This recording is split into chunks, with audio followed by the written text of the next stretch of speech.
Sitti akkasii qabaate meeggarratti boorona gaafasi gaadaan nama fide kafichisiise gosa isaati yoo silaa gositti qabaate maaliif akkas tolche seerri haa baasu jedhee yaalaan ba'u kacaritti jeesisiise gosa isaati yoo silaa nama gositti ilaalu taate gaafasi seerri haa baasu jedhee yaalaan ba'u kanaafuu namni kuni nama waan gositti ilaaluu miti nama bal'isee gosa cufa ila takka'aan ilaalu yeroo san keessatti akkasitti hubadha. Horsiise bulaan roobaan jireenyi isaa marraaf bisaan irratti hundaa ilmoochoo qayeetii kaasee aga gaala looniitti gaafa bona bisaan humna namaatiin qotanii baasaniin fidama.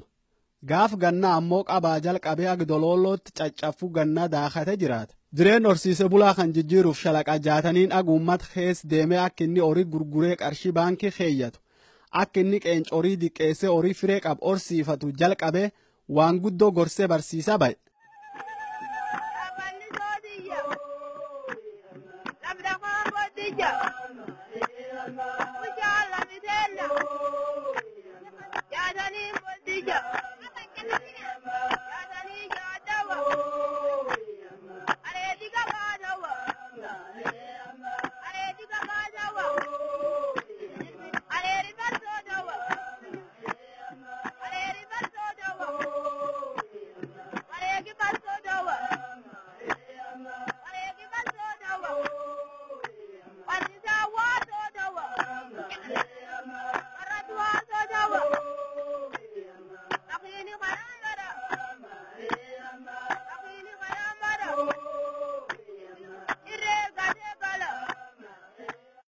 Tan keessa piroojeektii guddaa piroojeektii soortuu jedhamtu dhaabanii akka isin jireen horsiise bulaa jijjiirtuuf bar bulchiisisa sunitti waan guddoo hojjeta ba'e.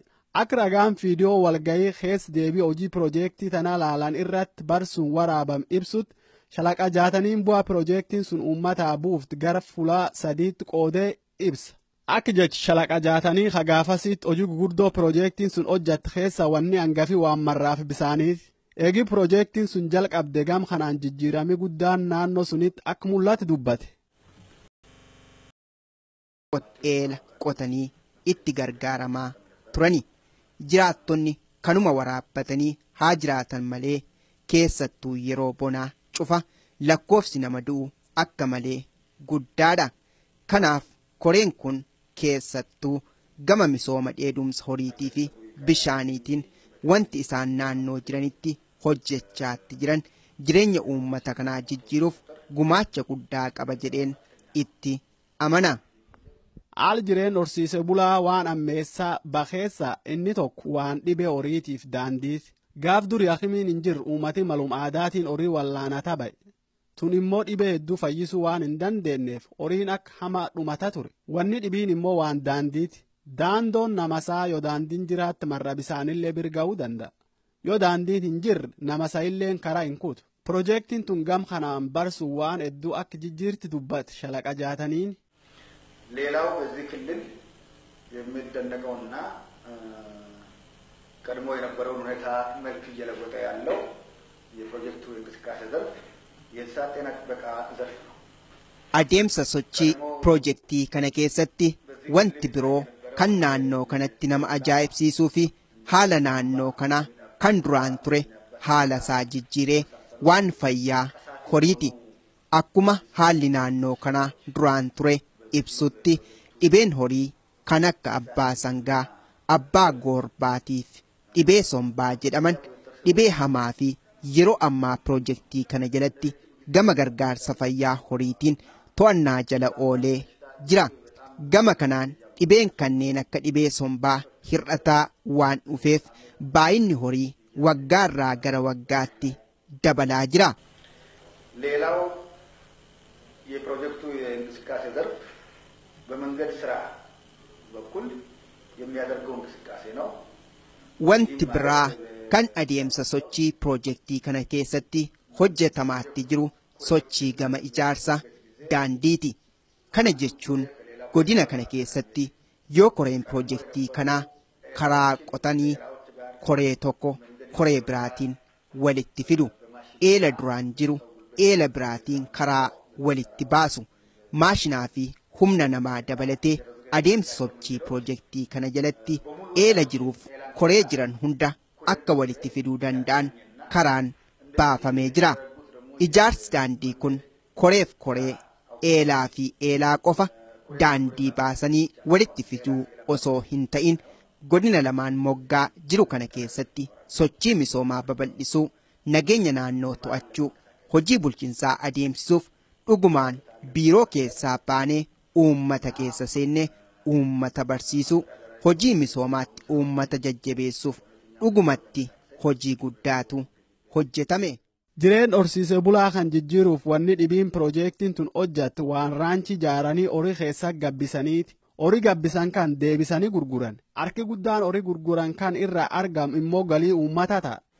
ሌላው ሊጠቀስ የሚገባው የህብረት ከብት ማወፈሪያ ፕሮግራም በዚህ ክልል በተለይ በአሬሮ አውራጃ ያበሎና ተልተል መካከል የሚገኘው wanti biraa kan tuqamu malee waan qabeenya horii kan sagantaa loon furdisaniiti.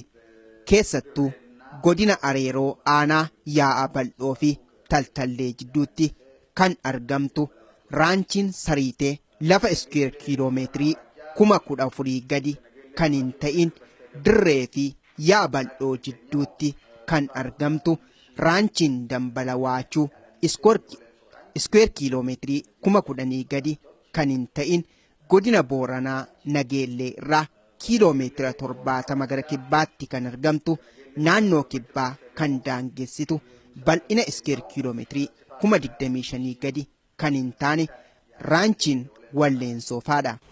እነዚህ ሶስቱ ራንቾች ከህብረተሰቡ ወይፈኖችን በመግዛት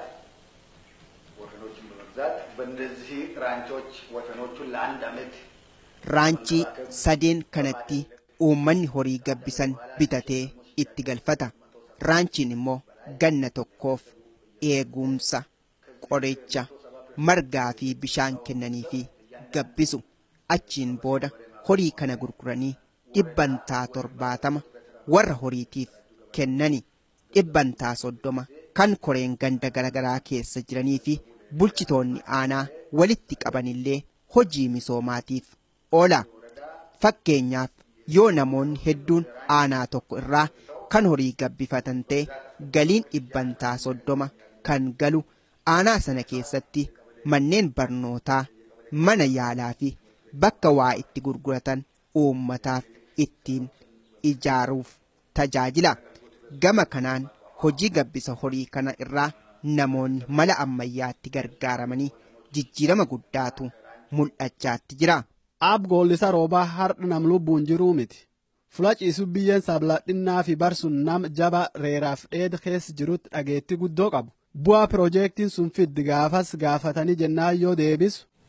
Karaan raanchii kana hedduun ittiin dhaabbanneen duraan tikimii gabaree jedhanii gabaree waa barsiifteedhanii korteenne kora kennaanii gabaree cufaa wal gaafannee raanchii kana laftaan kenni. Akkasiin kennine deebinee gabaree cufe yaamnee fula gabaree maddedduu keessa taltalli illee yaaballollee nam maddedduu kan cufe yaamnee koomitee dhaabbannan mallee. Koomitee dhaabbanne suniin duubatti koomiteen taan amma deebitee loon bitan jammaranii loon kaallaa bitanii nam tissullee itti tolchine nam sunillee itti galchine namni sun loon kanallee tissuu danda'u. Taan ammaan tana eegii suniin akkan dhaabattaniif hin jettan raanchii sun eegii siin dhaabatteen duuba tikimii kan keessa yookaan argattan maal? Tikimii sun wanni nu arganne loon sun gurgurre gati isaanii loon duraan gati hin qabne naggaadee caalchisanii gati dansaanuu rabisanii ganta barritti gurguran kaanillee ammoo fuudhanne deebinee ammallee immoo isaan qabbatanii gati guddoo baasan jennaan gurguranii hundi kana deebanii tirfi isaaniillee nuu kennanii tirfi sunillee warada areeroo taanaan warada yaaballoo taanaan kataltallii taanaan kameegga taanaan tirfi guddoo keessa arganne xiqimi guddoo irraa arganne tirfiillee 1,000 wayii laa irraa arganne. Adoo shalaqaa jaataniin biyyaaf biyyee waa hojjata karaa maruu mootummaan dargii gargalee irra baqate innilleen keenyaat dura gore waraanitti TPLF gaadum gaadee namallee itti bitate keenya hoteelii Nigiraa taa Naayiroobii jirtu keessa galaafate abbaa biyyaa abbaa reeraa abbaa dheedaa tokkichi gumii naannessu hakumaan hin jijjiirre ilmi haatoo harruu jabaaf jannii nyaaphaan dhoowwan adoolessi lamaa bar 1992 rasaas nyaaphaatiin dha'anii hospitaala gaafa sarki nyaaphaatti lubbuun isa baate tanumaaf hardhallee warri garaan gubate yoo jeemuu dhawatu. Aloon aloo gaafatte qottoon ol gaafatta aloon ka jabaan jirree jabaa jire gaafatta abboo sareeleen aloon guunnee jaatanii galaafatta jedha. Yeroo dheeraaf itti hurfaa ba'an nama hedduu harka keessa qaba Finfinnee Hawaasaaf Naayiroobiyaas falaaf mal hedduu itti baasan shalaqaa jaataniin eegi dargiin dheette ji 10 lafum Boorana baddaaf gammoojji keessa taa'ee gorsa ba'e. Gaafasillee ijoollee barsiifadha mandira jaarradha beese baankii keeyyadhaan takkuma afaaniin buune gaadii nyaaphaa itti ammaannaan eegee gam keenyaa qaxxaamure haa ta'u malee hordofii diina jala hin deebine nami qawwee sadi gaadum gaadee adoolessi lamaa bara 1992 galgal waarii biyyi keeniyaa diri Naayiroobii hotel Nigiraa taa gara ilgalchuutti argamte keessatti isaa naannoo gan 51 lubbuu isaa galaafatan. Isi mangistiin dargii jigeetiin warri amannan bulchu kun dhufee jennaan inni harkaa warri kennan akka warri durii aangoo bulchaa harkaa qabu kaan eegaa ka'ee baqatee biyyaan baane agjii 10 kan Booranu keessa taa'e waan inni barbaadu waan isaa malchuuf Boorana kennanii inni isumaa namallee ergee wayi anumaa kanallee namni isaanii guddaan tokko anumaa kanallee namni kun waan biyyi qarqaarallee wanni balleessakallee hin jirtu. Harki kennatee hanagaan taa'uu jedhe. Inni ammoo yaada kan hin qabu achum taa'etti eegee inni harka kennachuu didee jennaan warrummaan kun Booran baadiyyaa kan guddoo rakkisuu qabe. Rakkisuu qabee jennaan alaa jedhanii biyya rakkisan jedhaan dhaqee Keniyaatti harka kennate. Eegee harka Keniyaatti harka kennate hagumjii 2-3 kana miillaa batee jennaan achitti eegaa fulaanni taa'utti eegaa Booranaan gaadatanii abboona marmatti ergan ijjeessan. Dushalaqa jaatanii tagaafasi sun sabaayimaaleen addunyaa hedduu gabaase. Akka dhaabbati televizyiyoon keenyaa The Standard Kenyan Daily Newspaper jedhan gaaf adoolessa 3 bar 1992 gabaasetti adoolessa 2 nami 4 fula shalaqa jaataniin jiru hotel Nigiraa hadir Naayiroobii keessa jirutti dhufanii rasaasaan dhawanii ijjeessanii jedha. Akka gabaasunitti nami abran is ijjeessuun keessaa tokko qofatti achitti qabame kaan cufti baqate ba'e.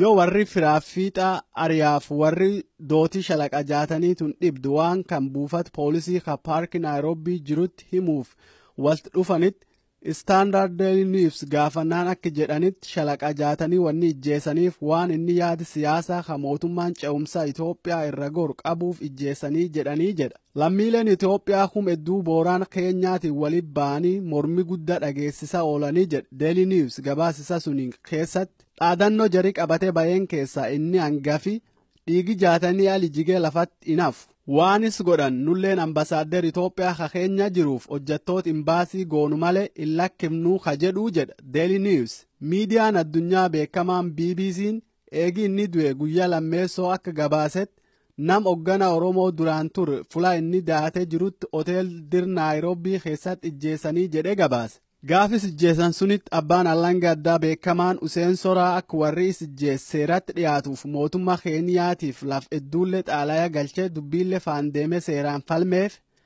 abkaattoon isaa Useen Soraa xaalayaa imbaasii Itoophiyaa kan Naayiroobii jiruttillee barreessee erge. Useen Soraa ijjeecha jaataniitiif nam 3 xaalayaa sun irratti himate. Jari kun tokko achumatti qabame. lama baqattee baate warri baqatee basun tokko iwneetu tefarraa kaan ammoo nam abrahaam jedhaniin jarkanatti hoteelii shalaqaan jirutti dhaqee ijjeessee jedhee himate abkaattoon sun akka abkaattoon isa sun jedhet ijjeechatan imbaasii Itoophiyaa kakeenya jirutti karoorse makiinaan jar ijjeessuun fuudhee baqateen kooddii imbaasii Itoophiyaa qabu warra achi baqate sun eegee fuudhanii Itoophiyaa galchanii jedhee abkaattoon isaa Useen Soraa gaafas himata ba'e.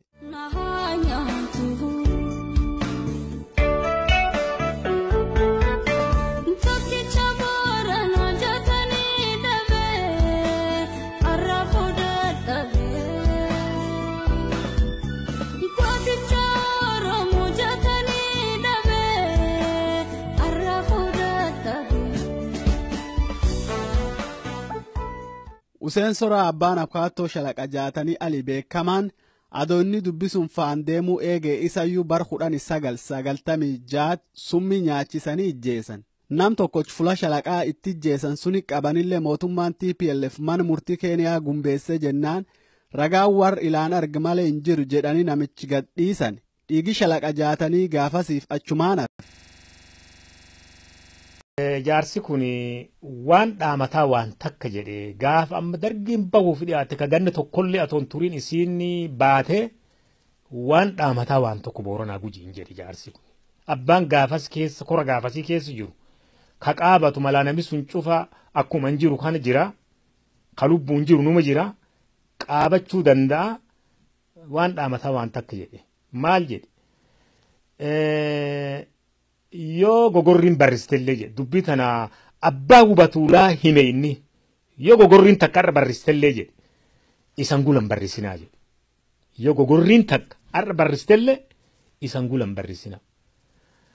Beenni baandiraa walirraa barbaada beenni sulxaana qabatiisaa mootummaa walirraa barbaada waladha isan mootummaan dhibiin barbaaddan hin jiran mootummaan keessan marraa bisaan kana baandiraan keessanillee marraa bisaan kana. Marraa bisaan kana gaafa nagaa dhaddaan afaantu wal balleessitaniitiin if duraa balleessitanii gaafa immoo marraa bisaan kana afaantu wal balleessitanii ofirraa balleessitan isanuu marraa bisaan kanaan jirtanii hin baddanii hin badina.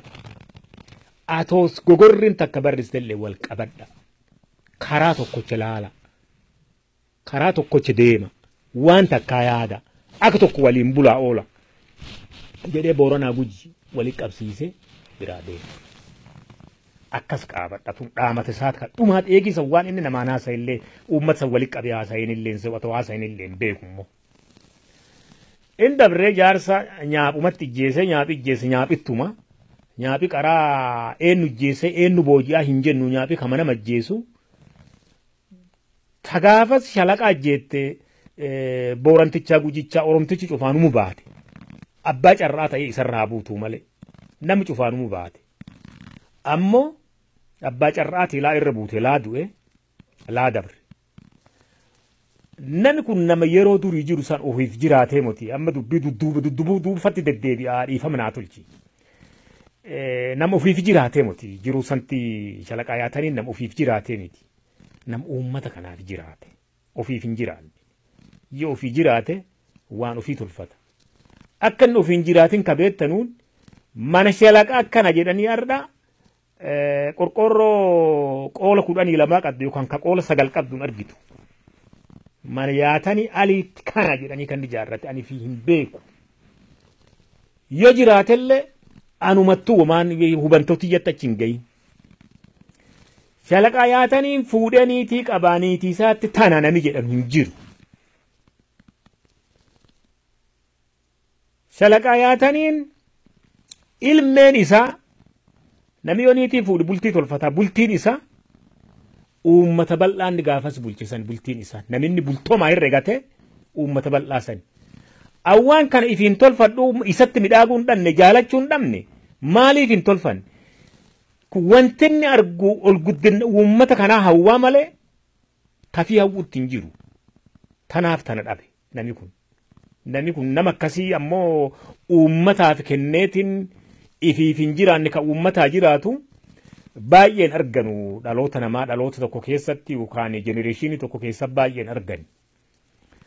Duuba namni kun nama durii uummata kanaaf jiraate dabatti ijjeesse dabijjeesse nyaapha nyaaphi ijjeesse gaafi durii nama ijjeessellee haaloon hin bultii hin turtii malee haaloon garaa namuutu jiraachuu qabdi. Takkaffaa nama kana dabatti ijjeesse dad ijjeesse nyaaphaatti ijjeesse nyaapha kan haaloon isaa haa garaa san bultuu jedha uummata kaleenni bulcheef uummata Oromoo cufaan. Haaloo yaatanii aliitan akkanuma lafatti hin gatinaa jedha. Tuun tana wanti biyyaa dhaamu. Tuun ammallee namni kun dhuguma maal yaadaa yoo jette yaadi isaa kan reefu dubbanne tokkummaa uummata kanaa yaada badhaadhinnaa misooma uummata kanaa yaada.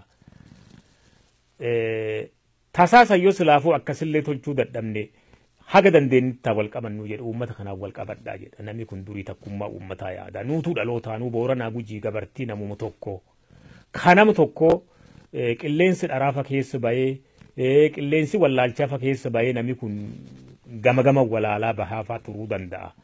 Wanni kun waan hin jirre yoo siin jiraatte shalaqattuu gaaf durii jiru qabatee dhufaani yoo siin jiraatte isittuu hin jirre namni kun takkummaa qabatee deeme. Takkummaan tun ammoo tama dhalootaa tama durii kalee waliin dhalanneeni waan kana keessumattuu nami ka'imaa seenaa dharaa kanama qabsiisan hin qabatinaa seenaan dhugaa haga amma an hime kana hagi amma an hime kuni isaa diqqaa gudduma gadafee jira yoo gadafullee karaa nagaatiif inni miti karaa poozitiif inni isaniin jechuu jira. Tanaafuu tokkummaa cimsaa tokkummaa cimsitan yaada jaarsa kanaaf fuul angayisaaf wanti guddoon tokkummaa cimsiisaa tokkummaa saniin dudduuba badhaadhinuma jira. Tokkummaa saniin dudduuba jabaatisuma jira. Namni yoo jabaate wamdansa fuula isaa dur jira. Wanni shalaqa jaataniin lubbuu dhabeef wanni barnoota taak yuunivarsiitii faan wanni marra bisaanii taak piroojeektii bisaan billiqqoo jalqabanii achumaan hafti faan wanni lafaa taak layee goofaa irreen biyyaa kennan faan wanni jireen horsiise bulaa jijjiira gabayaan horii warsha gogaatiif foonii faan godin kana keessa meeti moo hin malleefiyyuu dhugaan hin qallatti malee hin cittu shalaqa jaataniin alloo daara dhalte ta'uu hin malle haaloon jaatoon bultu malee hin turtu dubbii warri dhiiraa cinaachaan dhalchiisan haaloon haaloo gaafat qottoon ol gaafat haaloon jaatanii alii sabbogoon qofaa miti oromoo balloo gaafatti shalaqa jaatanii alii fula inni ciisutti biyyeen sabladhinnaaf. Shalaqa jaatanii alii fula inni ciisutti biyyeen sabladhinnaaf. Jaatanii yoo waan isa haasanii guddoon dheerina ammaata lafti ta'inna yeroo ammaa kan keessatti guddoo daar nama qabdi lafa nama jijjiira uummata namatti itti hojjateeti jijjiiruu danda'a. Waan dhimmaan tana lafirratti arguu jiru uummata kan keessatti bal'inaan hojii misoomaa hojii barnoota hojii nageenya ta'an arguu jiru kan cufaayyuu shaalaqaan duri lafaayeetiin deemachuu hin dandeenya.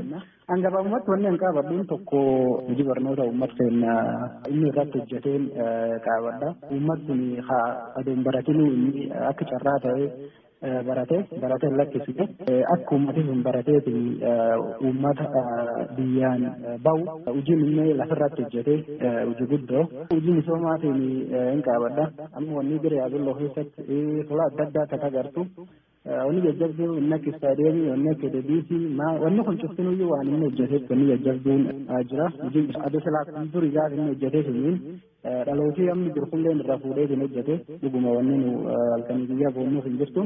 Taan ammoo waan nageenyi gosa waliin qubatanii uummata kanaa walitti qabee wal dhageessisee akka walii naga'anii waliin jiraateetiin jedhu hojiin inni hojjete hojii guddoo shaalaqaa guddoo qabadha. Gabaabumatti inni nam didhaa fi bahee jechuu hin dandeenya nam namni didha qaba. Bulcha tokkootti nama didhaa fi bahee akkasitti gabaabsuu hin danda'a. Barkun tokkoof 990 wayii keessi ijjeessanii ijaarsan agarraallee nama waan isa haasa inni tokkochi lubbuu dhabuu malee humedduu dhalatee jedha qalbiin isa sun nama gama kee jirtechuu dandeenya. Wanni inni hojjete bu'aa guddoo buustee jetti nama hedduutti fuula hedduu ga'ee jira sababa isaatiin jechuu barate namni jajjabaan hedduun namni uummata keessa bahe jijjiiruu danda'u dhalootii waan inni hojjeteen fuula guddoon bahe hedduu jira muummee hin qabu. Malka dabree yoo jaataniin jaarallee ardhallee qoonqoon isaallee tanni durii horii gurguradha beese baankii fayyadha mandira jaarradha ijoollee barsiifadha jedhu kan baddaa gammoojjii boorana keessan lallabdee jenname hedduun akkasuma inni waan hedduu mul'atu guddaa qaba qalbiin namaa yaadi sun garumaa qabdi Aataatu ammoo hojii irra oolchuu irratti hanqinni guddaan lafteen keessa jira. Wanni maqaa isaatiin ijaaran yaaballoo hoosmaanti jiru fakkeenyaaf. Hedduu jira ammoo wanni maqaa isaatiin fakkeenya eegisuun ijaaran gabboon dhibii wanni bilcheessillee hin jirtu. Fakkeenyaaf amma mana barumsaa sadarkaa lammaffaa yaabelloo haaskuuleen kana maqaa isaa jijjiiranii jiranii man kan isuma ijaare durii illee isuma ijaare amma man barumsa sadarkaa lammaffaa shaalaqa jaatanii leedhanii faan ammoo man barumsa sadarkaa tokkoffaa shaalaqa jaatanii leedhanii yaabelloo ijaaranii jiranii mooyyaalillee man barumsaa akka maqaa shaalaqaa jijjiiran gaafin taatee jirti hosteeliin booranaa hosteelii shaalaqaa jaatamee leedhanii durii hosteel horsiise bulaa booranaa jedhanii yaabellootti inni ijaaree jira. Hosteelin sun maqaa isaa jijjiiranii inni yoo hojjete dabre waan inni hojjetu maqaa isaa inni gara hojjetee hin dabre sun maqaa isaa jijjiiruun guddoo waan faayidaa qabdu ganatti hin fakkaatu yoo danda'an wanni mul'achuu jira adoo man barumsaa adoo barcumatti hin jijjiirin adoo barsiisa tokko achitti hin qaxaranii maqaa isaa qofa jijjiiruun faayidaa tokko illee hin qabdu yoo danda'ame akka mul'atu isaatti akka yaadu isaatti waan mul'ata tokko waan isaan qaabachuu danda'an waan danda'u adoo sila maqaa isaatiin ijaaranii wayyuma haa'uma jijjiirre maqaa isaa jijjiiruun guddoo faayidaa hin qabdu soodduu magaalaa yaabelloo keessatti birrii bulchiinsa magaalaa yaabellootiin birrii gara miiliyoona lamaatiin qabatanii amma ijaaruu jiranii soodduu sun fulaa keellaa achi ijaaruu jiranii. Sirbi jaataniin dhaatan beektaa waan isaan dhaatan waan maqaan isaa keessa jiru. Waan hedduun dhaatanii waraana gaafa shifta Somaalii kanaan wal qabatee lafti yoo sila gaafas akkasii inni itti jabaatee ittiin jechuu baate Somaaleen lafteen guddoo fudhachuu danda'a. Warrumatti itti jabaatee tolchee sunii wal qabatee sirbamma nadheen dhaatti kana bulchaa lafteen jaatanii mukticha jaatanii yaadda'ee areebii jabaa ta'ee warri isaa waasoo ta'ee jedhanii sirba akkasii taatanii yaadaga'e. Guba leen dhaatan sirbiloon duulaa leen dhaatan. Ayyaa jaatanii yoo waan isa haasanii guddoon firii noommaa lafti ta'e yeroo amma kan keessatti guddoo